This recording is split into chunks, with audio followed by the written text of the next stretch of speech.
días, bienvenidos a nuestra charla. Hoy vamos a hablar sobre un tema que es muy interesante, porque la ciencia ha avanzado bastante con respecto al estudio de la mente, al estudio del cerebro, y vamos a tratar de ir orientando un poco desde el punto de vista de la filosofía, qué nos dice. Y esto lo podríamos relacionar con una serie de elementos que hoy están avanzando, como la neurociencia, otras cosas. Si bien no es el tema hoy día, no vamos a tocar eso, pero más de alguno puede haber leído, hoy día hay bastante acceso y podríamos ir relacionando algunas cosas, ¿ya? Bueno, primero, este es uno de los puntos más viejos de que se dicen los poderes del ser humano, la mente. De hecho, por ahí hay varios axiomas filosóficos donde nos dicen que todo es mente, que la mente es lo primero, pienso, existe una serie de elementos que están ahí presentes, y la verdad es que son frases muy interesantes, muy bonitas, pero a veces nos queda un poquito grande para entender a qué se refiere. Pero sin duda, desde que nosotros entendemos esta agregación, el hombre ha tratado de que la materia le sirva y que sea útil. Por eso es que se ha puesto a trabajar con la materia. Pero primero, antes de trabajar con la materia, debe pensarla. Es imposible trabajar con la materia si yo no pienso. Y ahí está el ejemplo del alfarero, que aparece en varias religiones o en varios elementos filosóficos, donde nos van a decir que aquel alfarero que tiene que generar una vasija, primero tiene que pensar en la vasija y luego tiene que hacerla. Porque no es cosa que se siente y se ponga las manos sobre la greda y va a salir algo, sino tiene que haber previamente pensado qué es lo que va a hacer.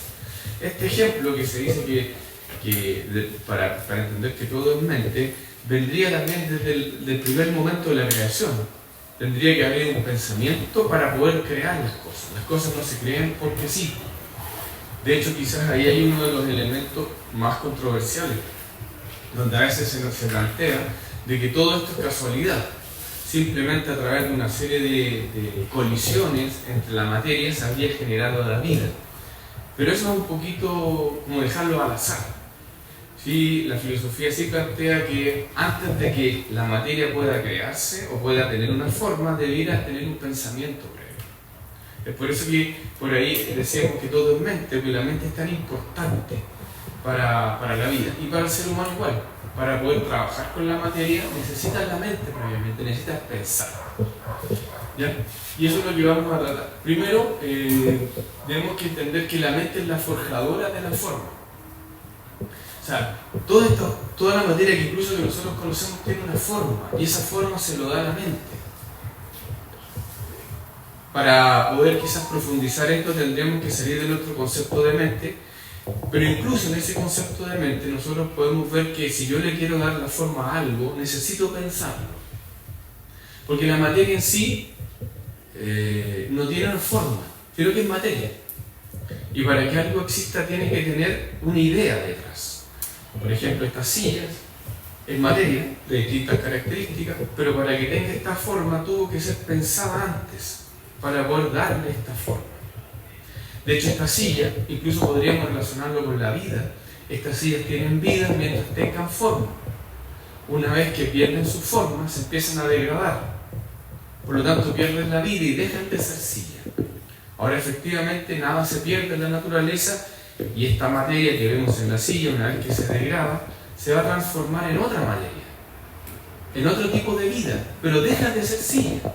O sea, pierde la forma de silla. Perdería la vida de silla, pero se transformaría en otra forma y con otro tipo de vida. Entonces, la forma está relacionada con la mente y con la vida. Esto no quiere decir que cuando algo pierde la forma perdería la vida, sino que se transformaría en otra cosa. Y por lo tanto tendría otra forma y otra idea. Cuando vamos a relacionar la idea de mente, estamos entendiéndola como la idea de un arquetipo, de una idea. Y sigo tomando el ejemplo de la silla. Estas sillas que vemos no son las únicas sillas que conocemos. Hay múltiples formas de sillas, ¿cierto? Pero detrás de estas formas específicas hay una idea de la silla. ¿Y cuál sería la idea de la silla? Que tengamos algo donde nos permita sentarnos cómodamente para poder estudiar, para poder comer, para poder conversar, etcétera, etcétera. Esa sería la idea, muy simple, por supuesto la estoy dando, pero habría una idea de silla. Ahora, ¿cómo esa idea se manifiesta? Tenemos múltiples formas de silla, porque el ser humano va tomando esta idea y la va adaptando de acuerdo a sus gustos, de acuerdo a las conveniencias, de acuerdo a los materiales que tiene. Por lo tanto, nos damos cuenta que en realidad esta silla que estamos viendo puede ser muy distinta a otra silla, pero finalmente responden a una idea. Y esa idea está dada por la mente. Y en este caso por la mente humana. Pero ¿cómo? Sí, porque por ejemplo una ballena no necesita una silla. Entonces, estas formas sin duda están dadas por una mente que va más allá de lo cotidiano que nosotros podamos entender, y habría una mente superior, humana, que le estaría dando forma a lo que nosotros podemos crear. Es por eso que vamos a decir que la mente justamente es la forjadora de la forma. Luego en sánscrito, por ejemplo, hombre o ser humano se dice igual que en inglés, man, o en realidad Manu.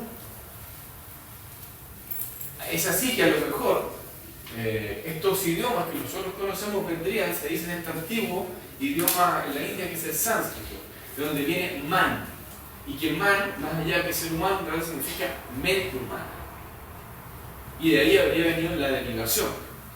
Es por eso que también vamos a ver en algunos textos antiguos se habla del maná, como el poder de plasmar la mente en las cosas.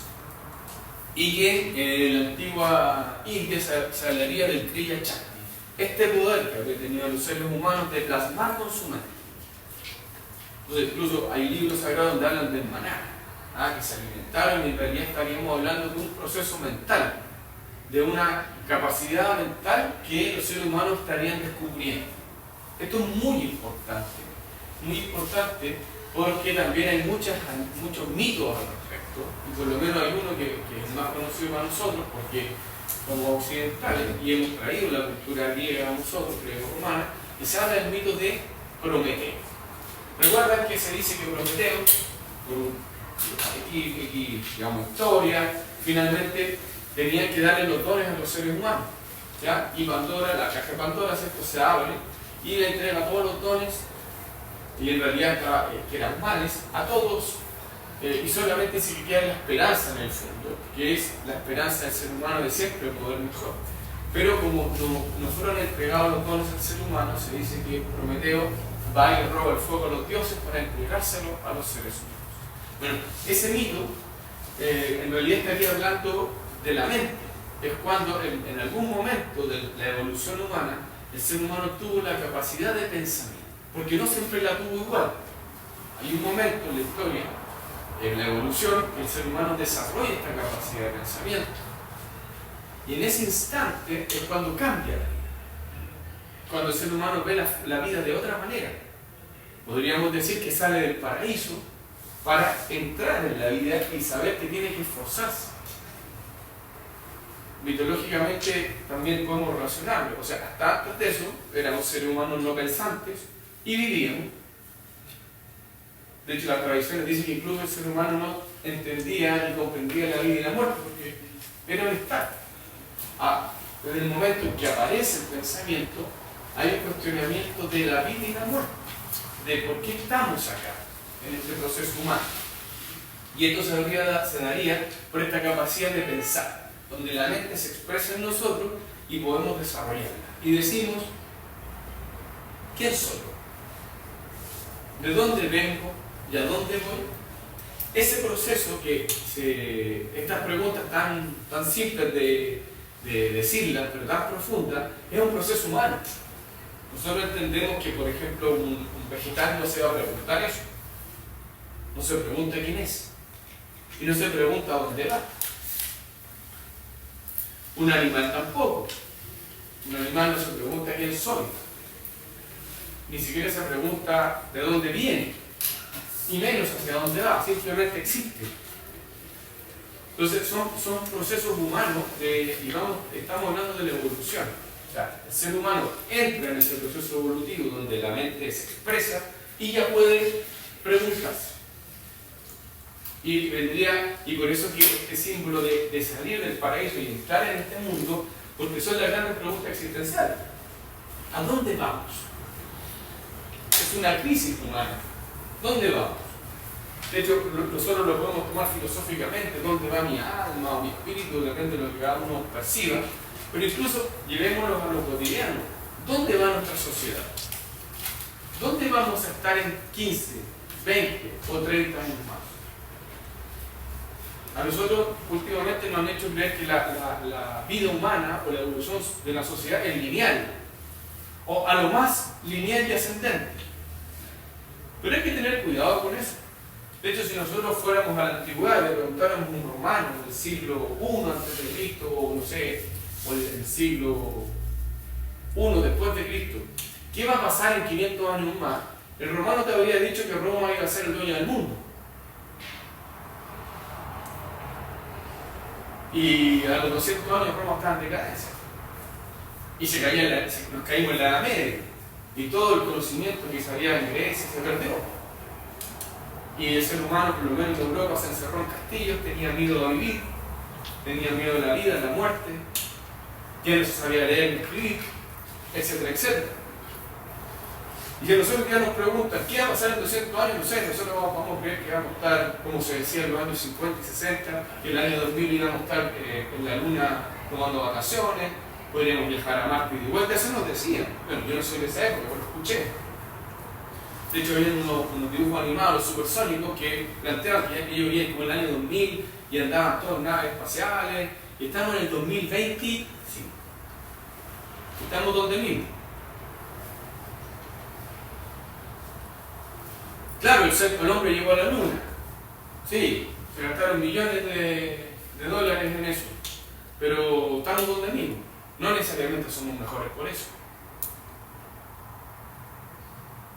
Entonces, hay ciertas alineaciones que nos quieren ver la vida de esa manera muy lineal, y la vida no es así. Es por eso que esta pregunta, ¿a dónde vamos?, la podemos llevar hacia lo profundo, hablando del espíritu o del alma, pero ni siquiera llevémoslo a eso, que puede ser. Ojalá que nos preguntáramos eso. Solamente lo más simple, ¿dónde va nuestra sociedad de aquí a 20, 30, 40 años? ¿Sabemos realmente dónde va? No lo sabemos. Absolutamente. Entonces, esa capacidad de pensamiento es la capacidad humana y la tenemos que utilizar para justamente hacernos las preguntas. ¿Por qué es tan importante? Porque si yo efectivamente no tengo muy claro dónde voy, lo que puedo hacer es caminar, es profundizar, es tratar de que esto sea realmente mejorarlo para el futuro. Pero si no, me hago la pregunta, es como caminar un poco inconscientemente, bueno, ¿dónde nos lleve la vida? Y eso es muy simple. Porque es el ser humano, si decíamos que todo es mente, y la forma global de la mente, la pregunta es ¿qué queremos para el futuro?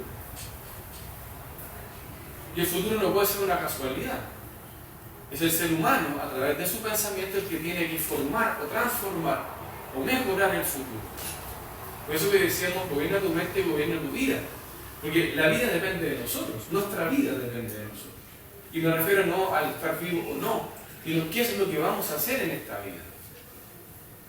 Entonces hoy día, al no tener ese pensamiento, a no utilizar nuestra mente para preguntarnos, para reflexionar, para cuestionar, estamos dejándonos llevar por la vida, por la corriente del río.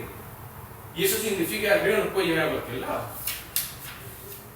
O el mar, en el océano. Uno pone un barco ahí, si no tiene un timón, las corrientes te pueden llevar a encallar o a dar vuelta en círculo cientos de años, sin avanzar a donde tienes que llegar, porque no tienes idea a dónde vas. Entonces esta capacidad de pensamiento, esta mente, no solamente es una forma como una silla o la forma del universo, sino que nosotros lo podemos aplicar a nuestra propia vida. Le estoy dando forma a mi vida. ¿Qué dice mi pensamiento? ¿Sé dónde voy? ¿Realmente? Y si sé dónde voy o quiero llegar a algún lado, hago lo necesario para llegar, realizo el esfuerzo necesario para llegar, o quiero que las cosas pasen solamente. Y lamentablemente las cosas no suceden, sino que tiene que haber detrás de esto un impulso. Por ahí alguien dice, el tiempo soluciona todo. No, el tiempo no soluciona nada. Porque siempre hay alguien que lo va a solucionar. Cuando yo dejo algo para que lo solucione el tiempo, en realidad no solucionó el tiempo, sino que vino otra persona a solucionarlo por mí. O otra persona tomó la decisión por mí. Entonces, si estamos hablando en este sentido de que mi mente va a formar, le va a dar forma a donde yo quiero ir, entonces va a depender de mí. Yo tengo que tomar la decisión necesaria. ¿Ya? Para entender esto tenemos que ver la constitución del ser humano. Filosóficamente se habla que el ser humano tendría 7 partes. Estos nombres, los que vamos a ver ahora, son sacados del sánscrito de la India, pero lo mismo los vamos a ver en Egipto con distintos nombres y en varias civilizaciones. Porque el número 7 es muy importante para el ser humano, para la percepción humana, para la mente humana. De hecho, ¿cuántas notas musicales nosotros podemos entender y captar? 7, no hay más. Y eso, yo no sé si hay alguien que crea que las 7 notas musicales fueron creadas por el ser humano. No fueron creadas por el ser humano. El ser humano son las que logra captar. Para nosotros, la escala musical es séptima, matemáticamente hablando. Los días de la semana son 7. Y así sucesivamente. O sea, el número 7 es un número que nos acompaña, por lo menos en el aspecto humano, constantemente. Y se dice que el ser humano tendría esta división séptima, donde habrían 4 elementos inferiores, que serían nuestra personalidad, aquello que todos vemos, un cuerpo físico, un cuerpo energético, tendríamos un cuerpo emocional y tendríamos un cuerpo mental, pero una mente inferior. Luego lo vamos a definir un poco mejor. Es la mente egoísta que le llaman los hindúes, la mente de deseo, llamado kamamanas. Es esta mente que siempre está evaluando, que siempre está, digamos, negociando. En otras palabras, ¿me conviene o no me conviene? ¿Me gusta o no me gusta? Siempre está en ese proceso. De hecho, es la mente que estamos ocupando ahora. Muchos de ustedes estarán diciendo, sí, mira, qué interesante. Otros dirán, mire, vine a perder el tiempo. Están negociando en este instante, mentalmente. Lo están captando mentalmente algunos. Porque es la que está constantemente hablando. Nos está hablando, nos está perturbando. Porque siempre quiere tener el control y siempre quiere el beneficio. Sea beneficio verdadero o no, porque eso es lo otro. Pero siempre están en esa negociación. Pero dice que somos algo más que aquellos 4 elementos inferiores: cuerpo, energía, emoción y mente egoísta. Sino que dice que tenemos 3 elementos superiores. Tenemos alma, buddha y manas, que podría ser la parte espiritual o la voluntad. Hablaríamos de un alma espiritual y un alma humana, o una mente superior, llamada manas. ¿Se acuerdan que de ahí decíamos que venía el término de man, o de ser humano o de hombre? ¿Y qué nos dice Occidente, la filosofía? Dice, Platón decía que Dios soñó primero el universo, o lo pensó. Serían los arquetipos. ¿Qué son los arquetipos? Las ideas perfectas. ¿Se acuerdan que yo en un inicio les decía que nosotros teníamos una idea de silla y que esa silla podría tener múltiples formas de silla? Como el ser humano, digamos, las plasma. Hay sillas de plástico, sillas de madera, sillas de fierro, sillas más cómodas, sillas menos cómodas, como ustedes quieran. Pero antes de eso hay una idea de una silla perfecta. Bueno, ¿qué nos dice Platón? Que para generar el universo, Dios habría generado los arquetipos, o sea, la idea es perfecta primero. Y luego se plasmó. Y que nosotros, para poder plasmar las cosas, necesitamos llegar a nuestro propio arquetipo o logos, a nuestro propio mundo de lo inteligible. O sea, que nos plantea Platón, que efectivamente necesitamos la mente para conectarnos con las ideas perfectas. Platón planteaba 4 grandes ideas, que son para él las virtudes cardinales, que es lo bello, lo bueno, lo justo y lo verdadero. que para el ser humano serían estos arquetipos. Entonces nos dice que para plasmar esos arquetipos primero tenemos que tomar contacto con nuestro mundo inteligible, que sería lo superior. Y para tomar contacto necesitamos la mente. No podemos plasmar lo bueno, lo bello, lo justo, ni lo verdadero si no lo entendemos. Porque esto no son casualidades, o sea, lo bueno no se va a plasmar por casualidad, lo justo no se va a plasmar por casualidad, lo bello no se va a plasmar por casualidad, ni lo verdadero se va a plasmar por casualidad. Tiene que haber una intencionalidad, una comprensión y un entendimiento para poder hacerlo. Desde este punto de vista, si unimos Oriente con Occidente, diríamos que el error, el mal, etcétera, etcétera, la injusticia, sería producto de la ignorancia. Porque es esa persona que no puede pensar y no logra conectarse con las ideas superiores. Por lo tanto, el mal no es porque la persona sea mala, sino que es ignorante. De ahí que hay una diferencia entre lo que es el pensamiento de una filosofía clásica y la filosofía que no es clásica. La filosofía clásica dice que el ser humano es bueno por naturaleza. Lo que pasa es que es ignorante, es que ha olvidado el conocimiento. No es malo, sino que es ignorante. ¿Por qué? Porque no ha desarrollado su capacidad de pensamiento para conectarse con las grandes ideas. Y aquí tenemos que hacer una definición y una diferencia entre mente e imaginación. Porque a veces nosotros confundimos la mente con la imaginación o con la fantasía, que no es lo mismo. Y las cosas existen para nosotros en cuanto las concienciamos o le prestamos atención. Y eso es muy importante, porque el proceso de la mente necesita atencionalidad en lo que yo voy a entender, en lo que voy a plasmar. Entonces lo decíamos, ¿cómo puedo plasmar lo justo si no estoy atento a lo justo ni sé lo que es lo justo? Necesito tener esta atención en esta idea, en este arquetipo, que es distinto a fantasear y que va a ser distinto a imaginar, que también lo vamos a explicar básicamente. La mente no puede ser conocida si podemos decir que es un instrumento de conciencia que se adorna con la imaginación y a veces está trabajando con la fantasía. Para hacer una diferencia desde el punto de vista filosófico, la fantasía, ¿qué es lo que es? La fantasía sería una serie de pensamientos desbocados, sin control alguno. Por lo tanto, pienso y fantaseo. ¿Qué sería la imaginación? La imaginación sería justamente el pensamiento dirigido por la voluntad.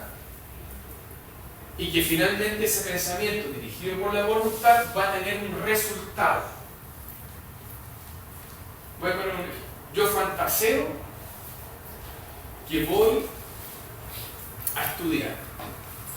Y todos los días fantaseo que voy a estudiar. Sí, yo voy a estudiar. Entonces cuando estoy, por ejemplo, voy a hacer deporte, estoy ahí y digo, pero voy a estudiar, sí, voy a estudiar. Cuando llego voy a estudiar, después llego, me baño, como, y digo, voy a estudiar, ahora voy a estudiar. Luego me da sueño, descanso, duermo, el otro día me levanto, tengo que estudiar. Y finalmente nunca estudio. Eso es fantasía desbocada. Es una idea circular que me comanda sin ningún sentido, no tiene voluntad, simplemente fantaseo. ¿Y qué digo? No es que tengo que estudiar, no es que voy a estudiar. Y cada vez que alguien me pregunte, pues voy a estudiar. ¿Qué estoy haciendo? Estoy fantaseando. Pero fíjense, hay un descontrol, no hay voluntad detrás. ¿Qué sería la imaginación?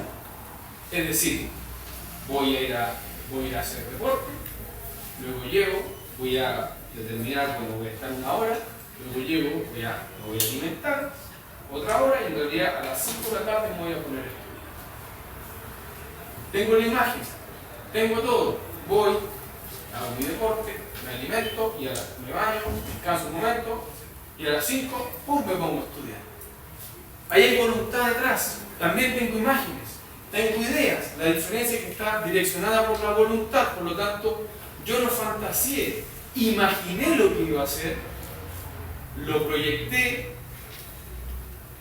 lo realicé y lo hice. Entonces, fíjense que hay una diferencia entre imaginación y fantasía, aunque nosotros muchas veces creemos que es lo mismo. Para el punto de vista de la filosofía no es lo mismo, porque detrás de la fantasía simplemente hay un pensamiento circular. Necesitamos la imaginación, porque detrás de la imaginación siempre va a estar la voluntad ordenando el pensamiento. Y esto es muy importante para la mente, porque ¿cuál es la diferencia entre una mente sana y una mente enferma? La mente enferma lo único que hace es fantasear. La mente sana lo que hace es imaginar. Entonces, una mente enferma será fantasear todo el día. Y fantasea que trabaja, fantasea que tiene una buena vida, fantasea que va a comer bien, fantasea que va a mejorar su salud, fantasea que tiene amigos, fantasía. Puede ser llegar a tal nivel que esa persona puede creer que su fantasía es real. Y puede creer que lo que él está fantaseando es verdad. Y quizás nosotros hemos conocido personas que en su fantasía nos cuentan una historia, incluso ellos mismos la creen en su fantasía, porque ya dejan de vivir una realidad. Igual, insisto, sería la diferencia entre una mente sana, es que imagina y dice, bueno, yo voy a mejorar mi vida y la mejoro. Yo voy a estudiar, yo voy a generar mejores relaciones con los demás y las realizo. Y en general, una persona que tiene una mente sana, que trabaja su imaginación, que tiene una voluntad, la verdad es que tiene poco tiempo para preocuparse de los demás. No en el sentido profundo de una fraternidad, sino que de preocuparse de la vida de los demás, que es otro problema de una mente enferma. Porque la mente enferma está preocupada de cómo viven los demás. Diríamos nosotros el humor, el meterse en la vida de los demás sin sentido. En cambio, una mente sana, como está preocupada de ser mejor, en realidad la preocupación que va a tener para las demás personas es una preocupación fraternal, de ayudar a los demás. Entonces, podemos ir definiendo esta mente, por eso que cuando decimos, bueno, gobierna tu vida y vas a mejorar, gobierna tu mente y mejorarás tu vida es natural, porque en la medida que yo tengo una vida, digamos, más sana, mentalmente, voy a tener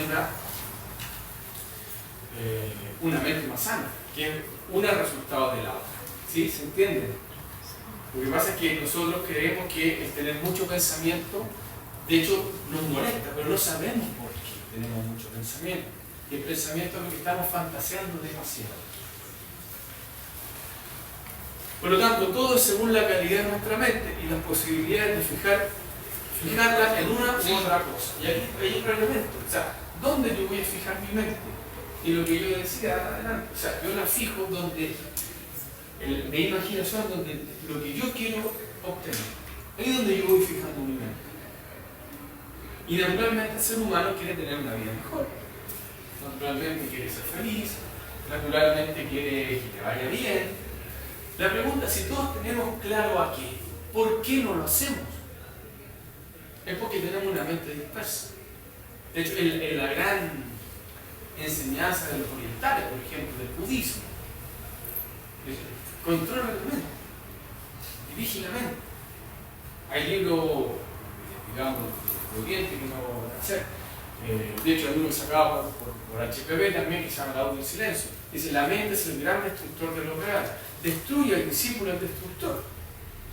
Bueno, si lo interpretamos incorrectamente sería, bueno, no sé, tengo que romperme la cabeza. Dice: destruye. Y en realidad lo que quiere decir es: domina, educa tu mente.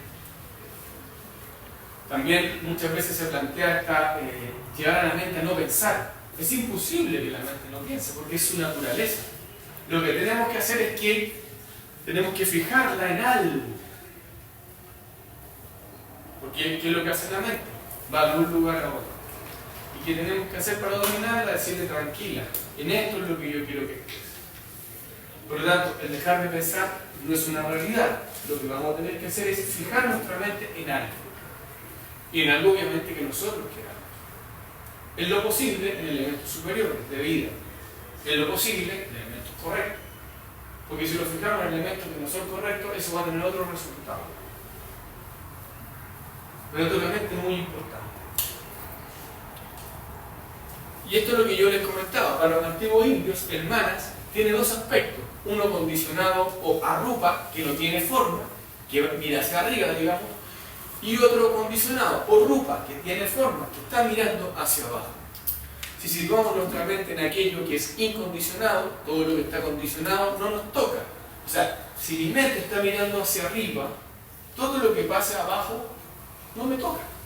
Ahora, si mi mente está enfocada hacia abajo, todo lo que pase abajo nos va a afectar. Por lo tanto, en realidad, la mente sería una sola.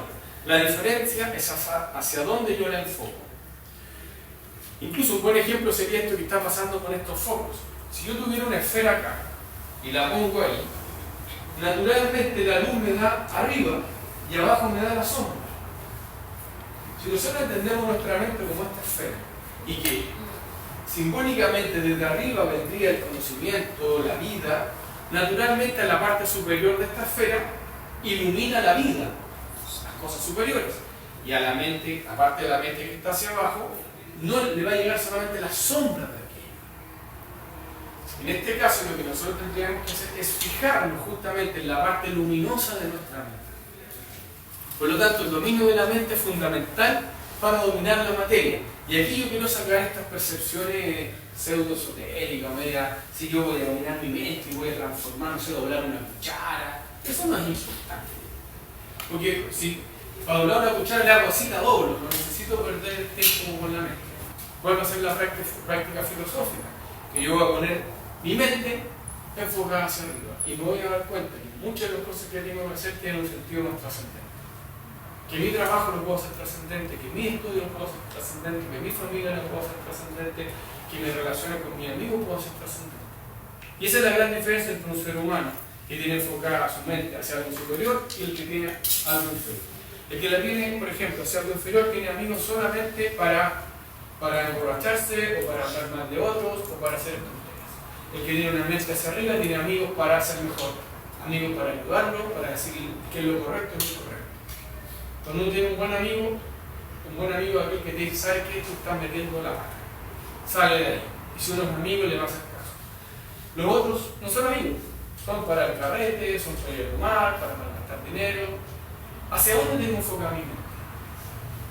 Por lo tanto, cuando la abuelita decía, dime con quién andas y te diré quién eres, es una realidad. Porque va a depender de dónde yo tengo enfocada mi mente. Si mi mente está terminada hacia allá, me voy a rodear de gente que vaya hacia allá. Si yo tengo mi mente hacia abajo, me voy a rodear de gente que tiene su mente hacia abajo. Por lo tanto, siempre domina tu mente y dominarás tu vida, por supuesto.